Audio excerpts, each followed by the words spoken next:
gagal mendapat proyek. Anak buahnya menginformasikan jika apa yang terjadi karena putra Rafikan. Pemuda itu bahkan berani mengancam ayah Rada, Ratnam. Rada ingin membunuh pemuda itu, namun pamannya Syasi, preman yang menguasai Devara Kota, menelpon, meminta agar membunuh 2 orang petugas yang akan pergi ke Hyderabad untuk melaporkan kejahatan Syasi di Devara Kota. Sementara ayah Harsha kini memuji anaknya. Meski tidak pernah ke kantor dan tidak mau terlibat bisnis, sudah mampu mendatangkan keuntungan besar bagi perusahaan. Ayahnya ingin Harsha segera menjadi bos mengambil alih perusahaan. Sudah waktunya Harsha, kata Rafikan. Tawaran tersebut kini tidak langsung ditolak oleh Harsha. Dia ingin pergi liburan dulu. Tentu saja ayahnya mendukung penuh. Keliling dunia juga dipersilahkan. Uang cukup banyak untuk berpoya-poya. Ternyata Harsha tidak meminta izin untuk keliling dunia berpoya-poya.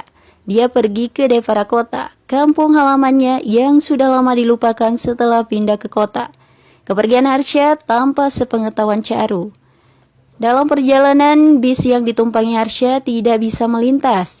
Mobil milik Rada dan anak buahnya menghalangi jalan. Mereka akan membunuh 2 orang yang ingin melaporkan Syasi ke pemerintah di Hyderabad. Secara baik-baik, Harsha meminta Rada memindahkan kendaraannya. Namun tidak diindahkan. Anak buah Rada yang sempat dipukul mengenal Harsha. Dialah pemuda yang telah mengancam ayah Rada dan merebut proyek jalan.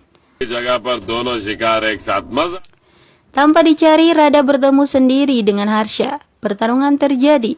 Rada ingin membunuh Harsha, tapi tidak mudah. Harsha memiliki kekuatan yang tak boleh diremehkan. Rada bahkan dibuat tak berdaya. Akhirnya 2 orang yang ingin dibunuh terselamatkan dan bis bisa berjalan lagi. Harsha melanjutkan perjalanan ke Devara Kota. Dia tinggal di sebuah bangunan rumah milik Narayan Rao, ayah Charu. Harsha beralasan dirinya sedang mempelajari desa-desa terpencil sehingga akan tinggal di desa untuk beberapa hari. Bantuan pertama yang diberikan Harsha kepada penduduk setempat adalah biaya untuk membangun kembali sekolah yang sudah ambruk. Awalnya Narayan menolak, tapi akhirnya mau menerima. Di tempat lain, Menteri Venkataratnam menelpon Syasi, menginformasikan jika citranya sedang tidak baik karena ada laporan wilayah Devara Kota sengsara.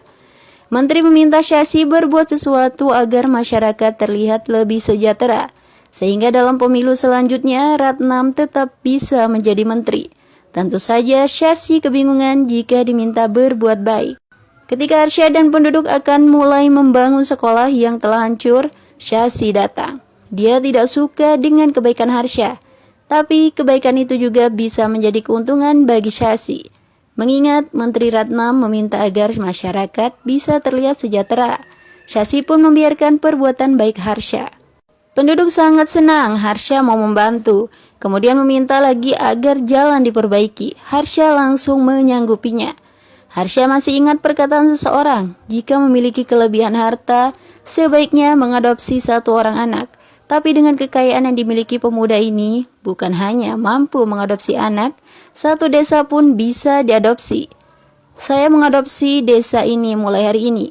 Saya akan membahagiakan masyarakat desa, ucapnya, membuat seluruh masyarakat kagum bahagia.